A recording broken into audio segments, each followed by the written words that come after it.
வணக்கம். இந்த பதிவை ஒரு சில கேள்விகளுடன் தொடங்குகிறேன். இந்த நாட்டில் அரசாங்கம் இருக்கிறதா? இந்த நாட்டில் சட்டம் இருக்கிறதா? இந்த நாட்டில் மீடியா இருக்கிறதா? இந்த நாட்டில் ஜுடிஷியரி சிஸ்டம் இருக்கிறதா? அல்ல இந்த நாட்டில் பெண்களுக்கான அந்த பாதுகாப்பே உண்மையிலேயே இருக்கிறது? பேட்டி பச்சாவ் பேட்டி படாவ் 461 கோடி ரூபாயை நீங்க செலவழித்ததாக கணக்கு காட்டியிருக்கிறீர்கள். அதிலிருந்து 80% வெறும் மீடியா பிரச்சாரத்திற்கு மட்டும்தான். அப்போ உண்மையிலேயே இந்த நாட்டு பெண்களுக்கு பாதுகாப்பு கிடைத்துவிடும். நிர்பயா இன்சிடென்ட் நடந்து இன்னைக்கு 12 வருடங்கள் முடிந்துவிட்டது.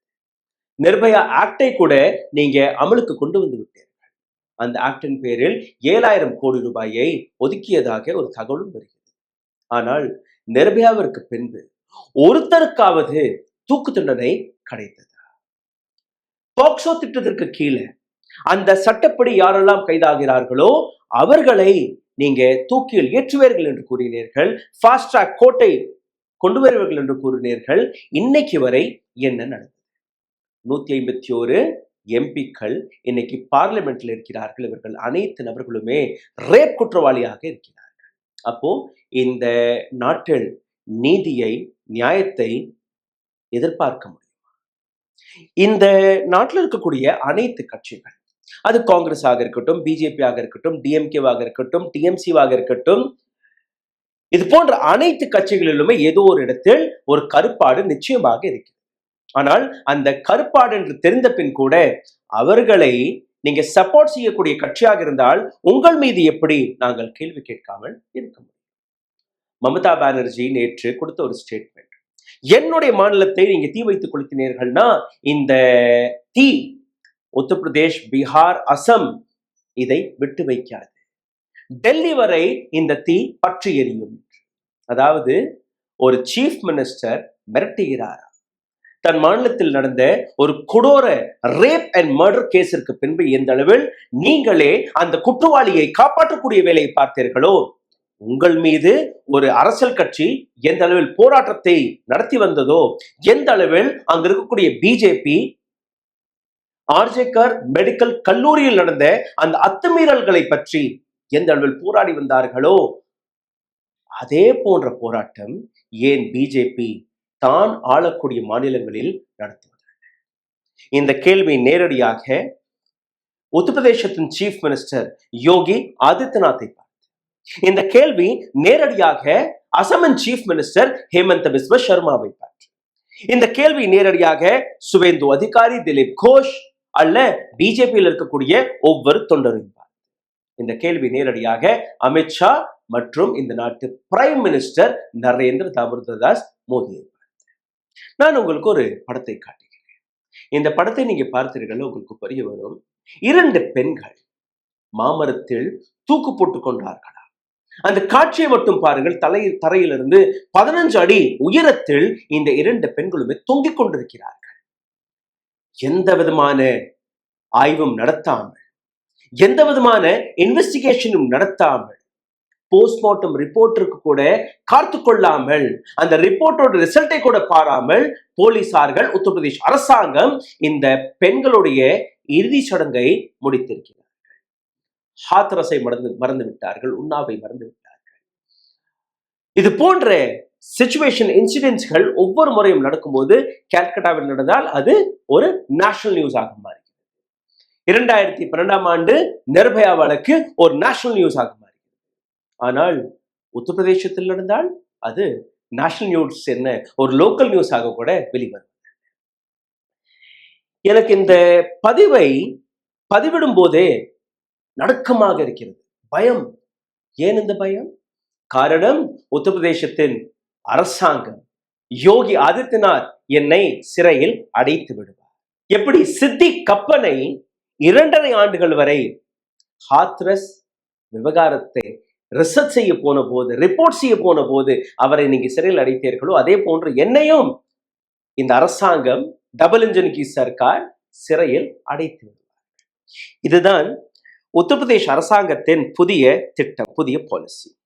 அதாவது சோசியல் மீடியாவில் உத்தரப்பிரதேச அரசாங்கத்தை பார்த்து நீங்க தவறாக பேசினால், அங்கு நடக்கக்கூடிய தவறுகளை சுட்டிக்காட்டி வீடியோக்களை போட்டாலோ ரிப்போர்ட்களை எழுதினாலோ உங்கள் மீது வழக்கு பாயும்.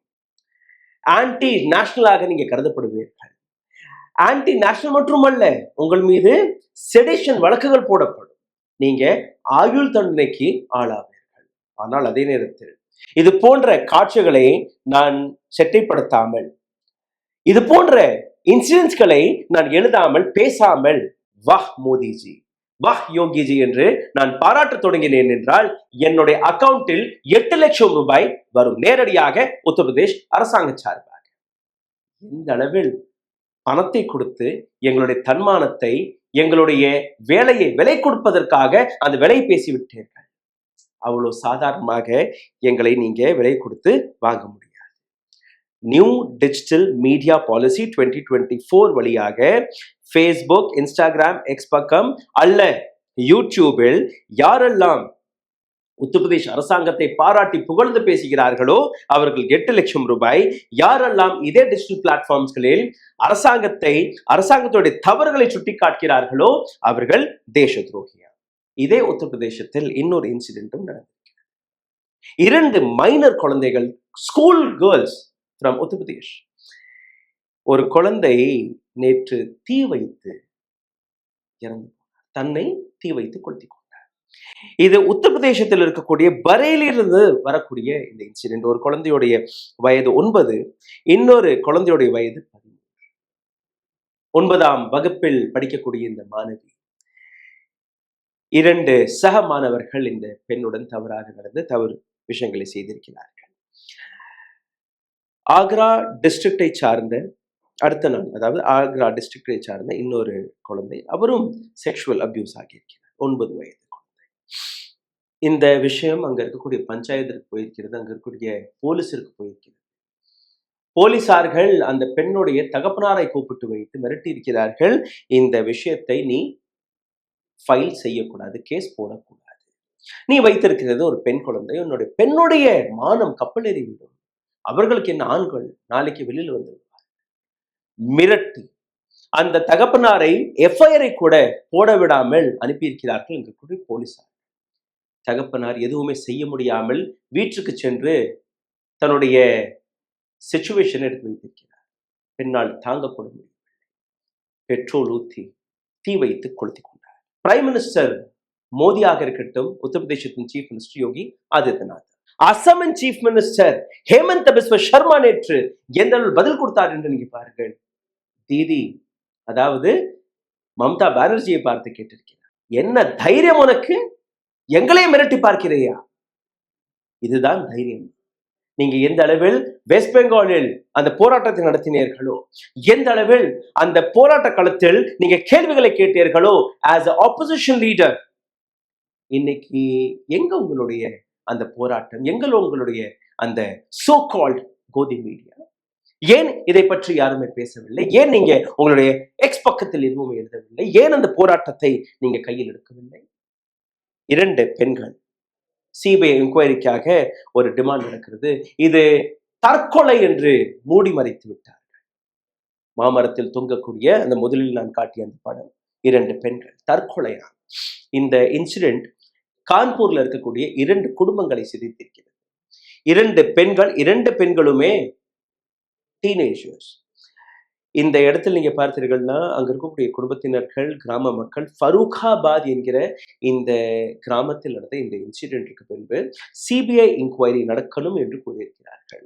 அங்க இருக்கக்கூடிய லோக்கல்ஸ், போலீஸோடைய இந்த தியோரி நாங்க ஏற்றுக்கொள்ளவே முடியாது, சுசைட் என்று இதை எடுத்துக்காட்டுகிறார்களோ இதை நாங்கள் ஏற்றுக்கொள்ளவே முடியாது என்று கூறியிருக்கிறார்கள். ஒரு பெண்ணுடைய வயது 15, இன்னொரு பெண்ணுடைய வயது 18. இந்த 2 பெண்களுமே அக்கம் பக்கத்தில் இருக்கக்கூடிய நபர்கள். ஒரு பெண்ணுடைய தாய் கூட கிடையாது, தாய் இல்லாத குழந்தை. இந்த இடத்தில் என்ன நடந்திருக்கிறது என்று பாருங்கள். ஒரு சில வருடங்களுக்கு முன்பு புதாயோ என்கிற இடத்திலும் இதே போன்று 2 அக்கா தங்கை, அவர்களும் இதே போன்றுதான் அந்த மரத்தில் தொங்கவிட்ட அந்த காட்சி நீங்க பார்த்திருக்க. அன்னைக்கும் இதே போன்றுதான் இதை சுசைடாக எடுத்துக்காட்டி, சுசைடாக அனைத்து வழக்கையுமே மறைத்து விட்டது இதே யோகி அரசாங்கம். ஆனால் இன்னைக்கு இந்த இன்சிடென்ட் நடந்ததற்கு பின்பு தன்னுடைய துப்பட்டாவை வைத்தே அந்த குழந்தைகள் சுசைட் செய்ததாக எடுத்து காட்டியிருக்கிறார்கள். ஆனால் உண்மை என்ன?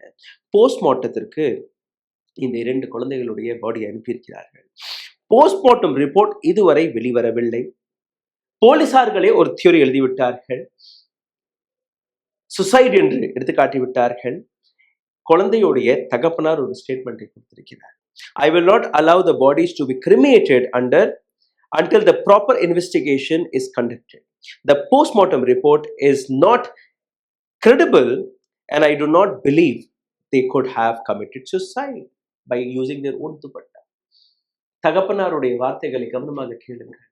நான் என்னுடைய குழந்தைகளுக்கு நீதி நியாயம் கிடைக்காத வரை அவர்களுடைய தகனத்தை எரிக்க மாட்டேன், புதைக்க மாட்டேன்.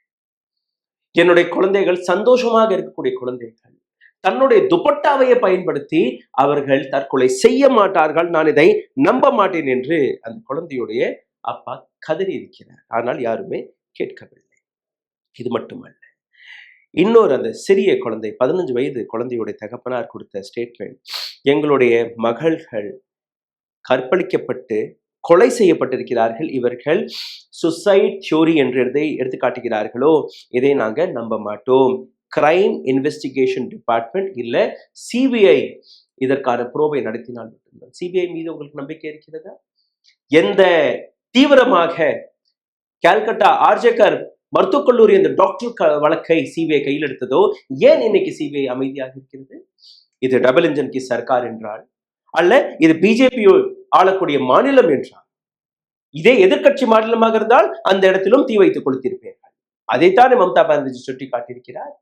உங்கள் கையில் சிபிஐ இருக்கிறது, உங்கள் கையில் அரசாங்கம் இருக்கிறது, அனைத்துமே இருக்கிறது.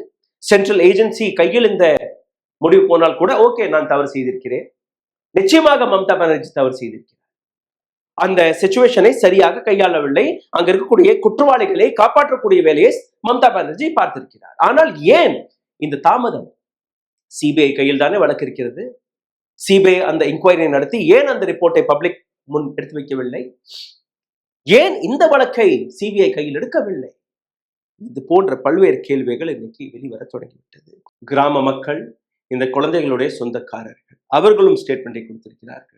நாங்கள் இந்த பெண்களை எப்பவுமே துக்கமாக பார்க்கவில்லை, சந்தோஷமாக இருக்கக்கூடிய இந்த பெண்கள் எப்படி இந்த டெசிஷனை எடுப்பார்கள் எங்களால் நம்பவே முடியாது என்று கூறியிருக்கிறார்கள். போஸ்ட்மார்ட்டம் ரிப்போர்ட்டில் என்ன வந்திருக்கிறது, அந்த பெற்றோர்கள் என்ன பார்த்தார்கள், அந்த உடலில் எங்கெல்லாம் காயங்கள் இருக்கிறது, அதையும் நான் உங்களுக்கு எடுத்து காட்ட போகிறேன். யோகி ஆதித்யநாத் எங்கள் போன்ற பத்திரிகையாளர்களை மிரட்டுவதற்காக அல்ல, எங்களை விலை கொடுப்பதற்காக 8 லட்சம் ரூபாய் கொடுக்கலாம், ஆனால் நாங்கள் பயப்படவும் மாட்டோம். இது போன்ற இன்சிடென்ட்ஸ்களை நாங்கள் ரெஜிஸ்டர் செய்யாமல் இருக்கவும் மாட்டோம். நீங்க தவறு செய்கிறீர்கள். புகாதிப்பூர் வில்லேஜ், இந்த இடத்தில் ஒரு மிகப்பெரிய ப்ரொடெஸ்ட் நடந்திருக்கிறது. கிட்டத்தட்ட ஒரு 2 மணி நேரம் வரை அந்த டெட் பாடிஸ்களை சவுக்கு பையில் கட்டி கொடுத்திருக்கிறார்கள். அந்த டெட் பாடிஸ்களை இவர்கள் எடுக்க மாட்டோம் என்று போராடி இருக்கிறார்கள். அதற்கு பின்பு அங்க இருக்கக்கூடிய பெண்கள் அட்லீஸ்ட் அந்த உடலை பார்க்கலாமே என்று திறந்து பார்க்கும்போது முதுகில் கீறல் இருந்திருக்கிறது. முள்ளு, வேளாண் முள் இருக்கும் இல்லையா, இவ்வளவு பெரிய முள் இருக்கும், கிட்டத்தட்ட 2-3 இன்ச்சஸ்கள் கொண்ட முள். அதெல்லாம் பின்னாடி முதுகில் குத்தியபடி இருந்திருக்கிறது. பெல்ட்டால் அடிச்ச காயங்கள் இருந்திருக்கிறது. ஒரு குழந்தையுடைய கன்னத்தை அறிந்த அந்த விரல் பதிந்த அந்த இடம். இது எல்லாமே நேக்கட் ஐஸ், சும்மா பார்த்தாலே தெரியக்கூடிய அந்த காயங்கள். உடம்பு முழுவதும் அங்கங்கே ரத்த கட்டு. எப்படி இது சுசைட் ஆக முடியும்? எப்படி 15 அடி மேல இருக்கக்கூடிய மரத்தில் அந்த முள்ளு போனது? முதுகு பூராம் எப்படி சிதைந்தது? இது எல்லாமே கேள்விகள் தானே. போஸ்ட்மார்ட்டம் ரிப்போர்ட்டை நீங்க பார்த்தீர்கள். It appears and cast antemortem, which means that the death of the girls due to hanging. Postmortem ரிப்போர்ட்டையும் ரெடி பண்ணிட்டார்.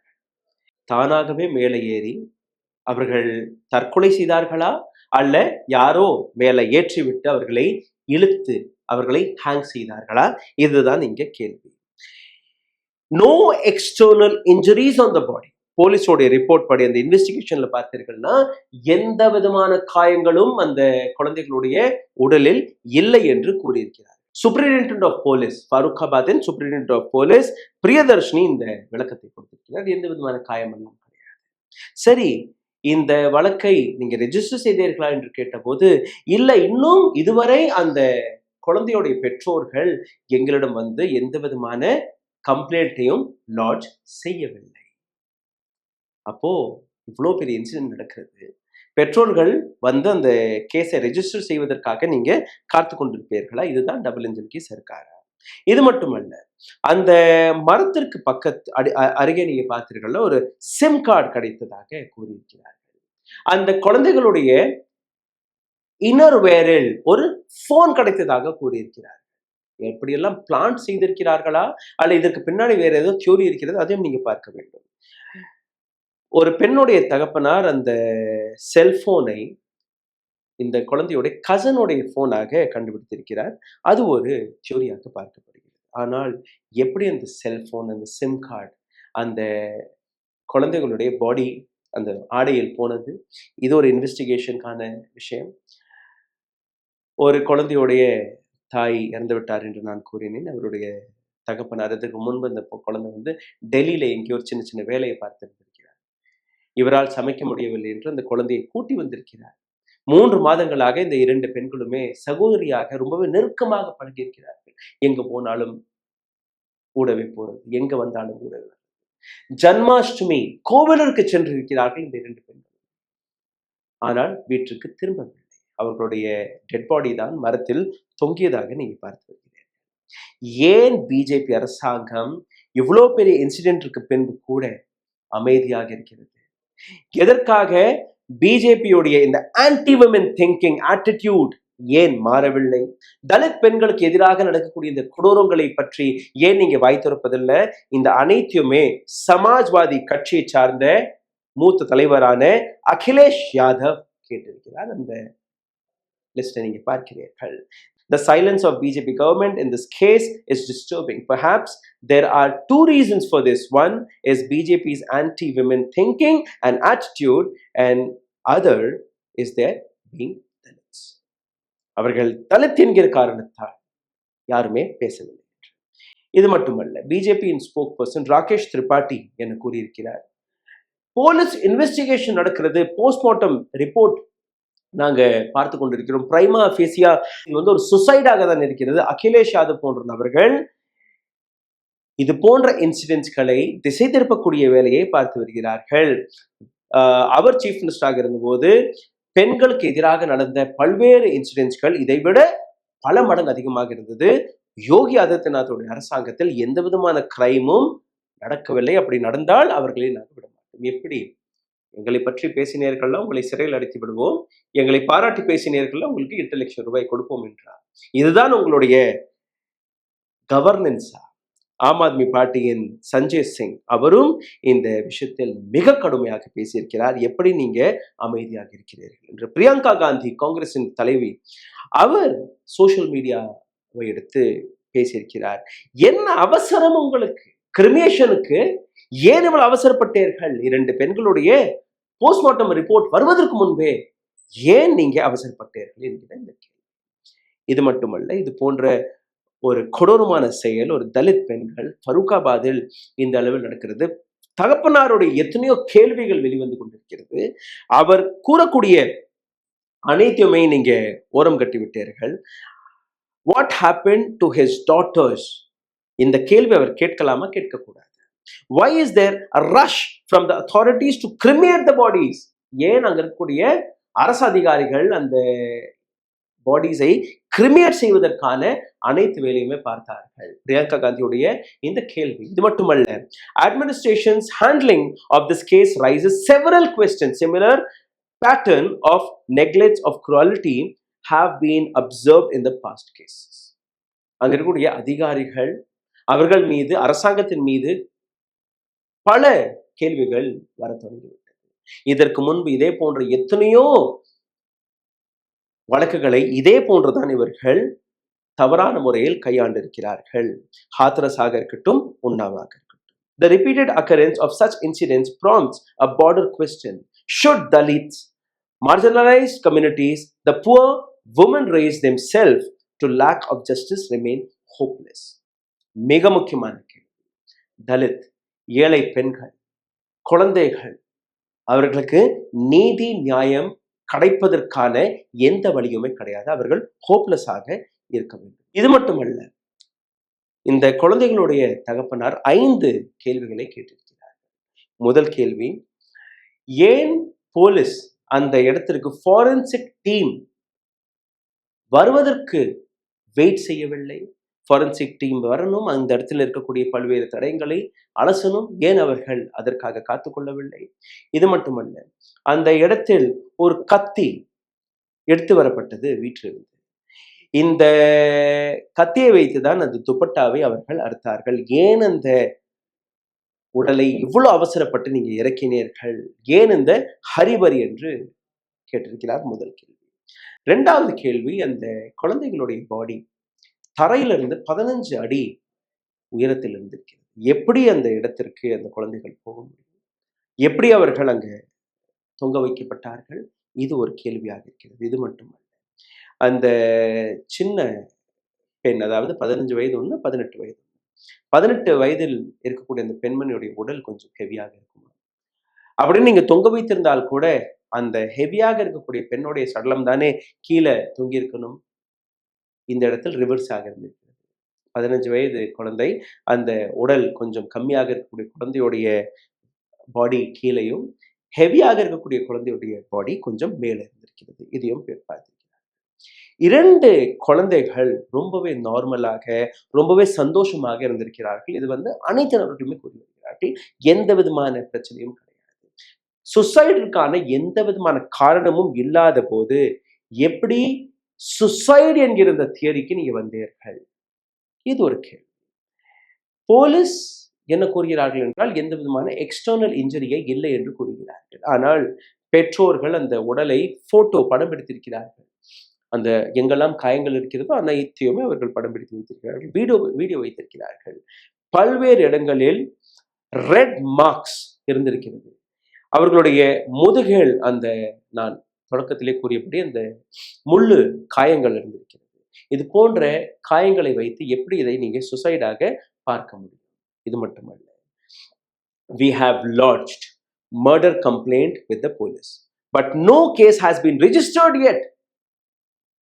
அங்க இருக்கக்கூடிய சூப்பரிண்டென்டென்ட் ஆஃப் போலீஸ் பிரியதர்ஷன் என்ன கூறுகிறார்? இதுவரை பெற்றோர்கள் எங்களிடம் எந்த விதமான கம்ப்ளைண்ட்டையும் கொடுக்கவில்லை. பெற்றோர்கள் என்ன கூறுகிறார்கள்? நாங்க மர்டர் அண்ட் ரேப்பிற்கான அந்த கம்ப்ளைண்டை கொடுத்திருக்கிறோம், மர்டருக்கான கம்ப்ளைண்டை கொடுத்திருக்கிறோம், ஆனால் எங்களுடைய கம்ப்ளைண்டை ரெஜிஸ்டரே செய்யவில்லை. இது மட்டுமல்ல, இந்த பெற்றோர்களை தொடர்ந்து யோகி அரசாங்கம், டபுள் இன்ஜின் கி சர்க்கார், அங்க இருக்கக்கூடிய அதிகாரிகள் மிரட்டி வருகிறார்கள். இதை பற்றி எங்கேயுமே பேசக்கூடாது, எந்த விதமான கேஸையும் ஃபைல் செய்யக்கூடாது. எந்த அளவில் அடக்குமுறை என்று பாருங்கள். இப்போ மீண்டும் யோகி அரசாங்கம் கொண்டு வந்த அந்த சோஷியல் மீடியா பாலிசியை பற்றி பேசுவார். யோகிஜி ஒரு கனவில் இருக்கிறார். யோகி மட்டுமல்ல, மோடி மட்டுமல்ல, ஒட்டுமொத்த சங்க கூட்டம். அவர்களுடைய ஐடியாலஜி நீங்க பார்த்தீர்கள்னா, பணத்தை கொடுத்தால் எங்கள் போன்ற பத்திரிகையாளர்களை விலை கொடுத்து வாங்கிவிடலாம். அவர்களுடைய திட்டம் என்னவென்றால், இது போன்ற வழக்குகளை போட்டால் எங்கள் போன்ற பத்திரிகையாளர்களை மிரட்டி விடலாம், நாங்க அமைதியாக இருப்போம். சிரிப்பாகத்தான் இருக்கிறது. பணத்தை கொடுத்து ஒரு விஷயத்தை அடக்க முடியும், பணத்தை கொடுத்து உங்களுடைய ப்ரொபகண்டாவை பரப்ப முடியும் என்று நீங்க நம்புகிறீர்களே, இதே வேலையை தானே கடந்த 10 ஆண்டுகளாக பிரைம் மினிஸ்டர் மோடி செய்து கொண்டிருக்கிறார். எங்கள் போன்ற பத்திரிகையாளர்களால தானே இது போன்ற அவருடைய உண்மை முகத்தை நாங்க எடுத்து காட்டி வருகிறோம். அப்போ உங்களால நீங்க போடக்கூடிய அந்த சிலரை பிச்சைக்காக நாங்க விலை போய் விடுவோமா? நிச்சயமாக நாங்க விலை போக மாட்டோம். யோகி ஆதித்யநாத்துடைய அந்த இஷ்யூவை பாருங்க. அங்க இருக்கக்கூடிய பிரச்சனைகளை பற்றி, ஜாப் சீக்கர்ஸ்களை பற்றி, ஃபார்மர்ஸ்களை பற்றி, பெண்களை பற்றி, குழந்தைகளை பற்றி யாருமே பேசக்கூடாது. ரேப் கேசஸ்களை பற்றி யாருமே பேசக்கூடாது. இதற்காக தான் நாங்க ஒரு புதிய internet policy, social media policy கொண்டு வந்திருக்கிறோம். காரணம், உங்களால அந்த மாநிலத்தை நடத்த முடியவில்லை, உங்களால அந்த கவர்னன்ஸை செய்ய முடியவில்லை, உங்களுடைய நெரேட்டிவ், உங்களுடைய ப்ரொபகண்டா ஃபெயில் ஆகிவிட்டது. அதனால் நீங்க எதுவுமே பேச முடியும். இந்த இடத்துல ஒரு சில இஷ்யூஸ்கள் இருக்கிறது, அதையும் நான் உங்களுக்கு அடுக்கடுக்காக கூறி வருகிறேன். யோகி, மோடி, அமித்ஷா இவர்களுக்கு நடுவில் நடக்கக்கூடிய அந்த இஷ்யூஸ்களை பற்றியும் அவரால் கண்ட்ரோல் செய்ய முடியவில்லை. அந்த அளவில் சோசியல் மீடியாவில் உத்தரப்பிரதேசத்துடைய உண்மைகள் வெளிவர தொடங்கிவிட்டது. கிரவுண்டில் என்ன நடக்கிறது, கிரவுண்ட் ரியாலிட்டி என்ன, டபுள் இன்ஜின் கி சர்க்கார் உண்மையிலே வேலை பார்க்கிறதா என்று நீங்க பார்த்தீர்கள்னா மோசமாக இருந்த சிச்சுவேஷன் இன்னைக்கு படுமோசமாக்கிவிட்டது. இதை பற்றியும் உங்களால் எதுவுமே செய்ய முடியும். இதையும் தாண்டி நீங்க பார்த்தீர்கள், ஒரு சில பேட் நபர்களை வைத்து தனக்கான மகிமையை பாடச் சொல்லி தனக்காக ஒரு புதிய படத்தை எடுத்து காட்டக்கூடிய வேலையை தான் இவர்கள் நினைத்து வைத்திருக்கிறார்கள். அதைத்தான் பிரைம் மினிஸ்டர் மோடி பார்த்து வந்தார், அதைத்தான் யோகி ஆதித்யநாத்தும் பார்க்க தொடங்கியிருக்கிறார். ரியாலிட்டி என்னவென்றால், எங்கள் போன்ற பத்திரிகையாளர்களை அல்ல மக்களை உங்களால் விலை கொடுத்து வாங்க முடியாது. உங்களுடைய நெரட்டிவ், உங்களுடைய ப்ரொபகண்டாவை நீங்க திணிக்க முடியாது. இதற்கு மேல் மக்கள் விழித்துக் கொண்டார்கள். நீங்க ஆன்டி நேஷனலாக கூறுங்கள், தேச துரோகியாக கூறுங்கள், கீழே கமெண்டில் வந்து கழுவி ஊத்துங்கள், எது வேணாலும் செய்யுங்கள்.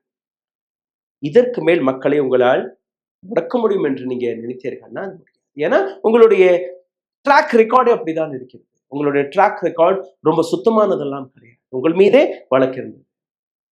நீங்களே ஒரு அமைச்சர் மீது இருந்த ரேப் கேஸை நேற்று முன்தினம் அதை டிஸ்மிஸ் செய்திருக்கிறீர்கள் 2 நாட்களுக்கு முன்பு. மிர்சாப்பூர் உப்பை தொட்டுக்கொண்டு அந்த ரொட்டியை சாப்பிட்ட அந்த கதை ஞாபகத்தில் இருக்கும், உத்தரப்பிரதேசத்திலிருந்து வந்தது. அதற்கு முன்பு இன்னொரு இதே போன்ற இன்சிடென்ட், ஒரு பள்ளியில் மஞ்சள் கலந்த தண்ணியில் உப்பை போட்டு கொடுத்திருக்கிறார்கள், ரொட்டியை தொட்டு அவர்கள் சாப்பிட்டார்கள். இது போன்ற செய்திகளை எடுத்து காட்டிய பத்திரிகையாளர்கள் இன்னைக்கு இங்கே இருக்கிறார்கள். அவர்கள் மீது தேச துரோக வழக்கை போட்ட நபர் யாரு? இதே யோகி ஆதித்யநாத். கோவிட் மேனேஜ்மெண்டில் நீங்க ஃபெயில் ஆனீர்கள். பிரைம் மினிஸ்டர் மோடி மற்றும் அமித்ஷா ஓடி ஒளிந்து போயிருந்தார்கள். தொடக்கத்தில் நீங்க பார்த்தீர்கள், அவர்கள் பேசப்படவில்லை. அதற்கு பின்பு விஸ்வகுரு மோடி அதெல்லாம் கூறி அவர்களுடைய அந்த ப்ரொபகண்டாவை நெரட்டிவை நீங்க சப்போர்ட் செய்து வந்தீர்கள். அன்னைக்கும் எத்தனையோ பத்திரிகையாளர்கள் உத்தரப்பிரதேசத்தில் கோவிட் மேனேஜ்மெண்ட் எந்த அளவில் ஃபெயில் ஆனது என்கிற அந்த விஷயத்தை எடுத்து காட்டுவதற்காக அவர்களையும் நீங்க சிறையில் அடைத்தீர்கள். PPE கிட்டை கூட நீங்க விட்டு வைக்கவில்லை. அதில் நடந்த ஊழலை வெளிக்காட்டியதற்கு அவர்கள் மீது வழக்கு, ஆன்டி நேஷனல், செடேஷன் போன்ற வழக்குகளை போட்டு ஹாத்ரஸ் போன்ற விஷயத்தை, உன்னாவ் போன்ற விவகாரத்தை நீங்க தடுக்க பார்த்தீர்கள். இது உங்களுடைய பேக் ட்ராக். சிபிஐ கையில் எந்த விதமான வழக்கு விசாரணையும் போகக்கூடாது என்கிறதில் நீங்க ரொம்பவே உறுதியாக இருக்கிறீர்கள். அதற்காக தான் இன்னைக்கு சிபிஐ வெளிவந்து ஹாத்ரஸ் விவகாரத்தில் உங்களுடைய பியூரோக்ரசி தான் ஹாத்ரஸில் ரேப்பே நடக்கவில்லை என்று கூறினார்கள். சிபிஐ இன்கொயரியில் ரேப் நடந்ததாக கூறியதற்கு பின் உடனடியாக நீங்க என்ன செய்தீர்கள்? அனைத்து அரசு அதிகாரிகளையும் அனைத்து போலீஸ் டிபார்ட்மெண்ட்ல இருக்கக்கூடிய நபர்களையும் நீங்க டிரான்ஸ்பர் செய்து விட்டீர்கள் உயர் பதவிகளுக்கு. யாருமே வாய் பேசக்கூடாது, அல்ல என்றால் உங்கள் மீதும் தேச துரோகம். இன்னைக்கு உத்தரப்பிரதேசத்துடைய ரோடுகள், சாலைகள், அதனுடைய நிலையை மக்கள் பேச தொடங்கிவிட்டார். இன்னைக்கு உத்தரப்பிரதேசத்தில் இருக்கக்கூடிய விவசாயிகள் தன்னுடைய பிரச்சனைகளை பற்றி பேச தொடங்கிவிட்டார்கள். அவர்களுடைய பெண்களுடைய பாதுகாப்பை பற்றி இன்னைக்கு மக்கள் ரோட்டில் வந்து போராட தொடங்கிவிட்டார்கள். ஆனால் இது எல்லாமே யாருமே பேசக்கூடாது. You can't hide your failures mister Modi and Yogi. உங்களுடைய ஃபெயிலியர்ஸ்களை பற்றி நீங்க கவலைப்படுவதை விட நீங்க நாட்டிற்காக உண்மையிலேயே வேலை பார்த்திருந்தீர்கள்னா, ஹிந்து முஸ்லிம் என்கிற இந்த விஷயத்தை தாண்டி நீங்க வேலை பார்த்திருந்தீர்கள்னா, ப்ரொபகண்டாக்களை தாண்டி, நெரட்டிவ்ஸ்களை தாண்டி வேலை பார்த்திருந்தால் இன்னைக்கு இந்தியாவுடைய நிலை, இன்னைக்கு உத்தரப்பிரதேசத்துடைய நிலை இப்படி இருந்திருக்காது. ஆனால் நீங்க கவர்னன்ஸை தாண்டி மேனேஜ்மெண்ட் வேலை மட்டும்தான் பார்க்கிறீர்களே, இதை தாண்டி வேறு எதுவுமே நீங்க செய்யவில்லை. இந்த வீடியோ நிச்சயமாக ஒரு விழிப்புணர்வை உங்களுக்கு தூண்டி இருக்கும். இது போன்ற பெண்கள் ஒவ்வொரு நாளும், ஒவ்வொரு மணி நேரத்திற்கு ஒரு பெண் இதே போன்ற சிச்சுவேஷனுக்கு கையாள்கிறார். இது போன்ற போலீசார்கள், டிபார்ட்மெண்ட், கவர்மெண்ட் தன்னுடைய பெயரை காப்பாற்றுவதற்காக, தன்னுடைய குற்றவாளி நண்பர்களை காப்பாற்றுவதற்காக பல்வேறு விஷயங்களை பார்த்து வருகிறார். மக்களாகிய நீங்க இது போன்ற விஷயத்திற்கு ரோட்டில் வரவில்லை என்றால், மக்களாகிய நீங்கள் இது போன்ற விஷயத்திற்கு கேள்விகளை கேட்கவில்லை என்றால், இது போன்ற எத்தனை இன்சிடென்ட்ஸ்கள் ஒவ்வொரு நாளும் நடந்து கொண்டிருக்கும். இதே போன்ற நபர்கள் தப்பித்துக் கொண்டிருப்பார்கள். அக்கௌண்டபிலிட்டி நிச்சயமாக தேவை. உத்தரப்பிரதேஷ் அரசாங்கம் கொண்டு வந்த இந்த பாலிசியை நான் எதிர்க்கிறேன். நான் அவர்களுக்கு பயப்படவும் மாட்டேன், விலையும் போக மாட்டேன். நன்றி, வணக்கம். Karim's biryani paradise at liberty and catering services, கோடம்பாக்கத்தின் அறுசுவை அடையாளம். ஊடகம் கார்ப்பரேட் அரசியல்வாதிகளின் கைப்பாவையாக அடிமைகளாக இருந்தது போதும், இனி சாட்டை எடுத்து சுழற்றும் நேரம் வந்துவிட்டது. ஊடகம் பொதுமக்களாகிய உங்களுக்காக, உங்களாலேயே இயக்கப்பட வேண்டும்.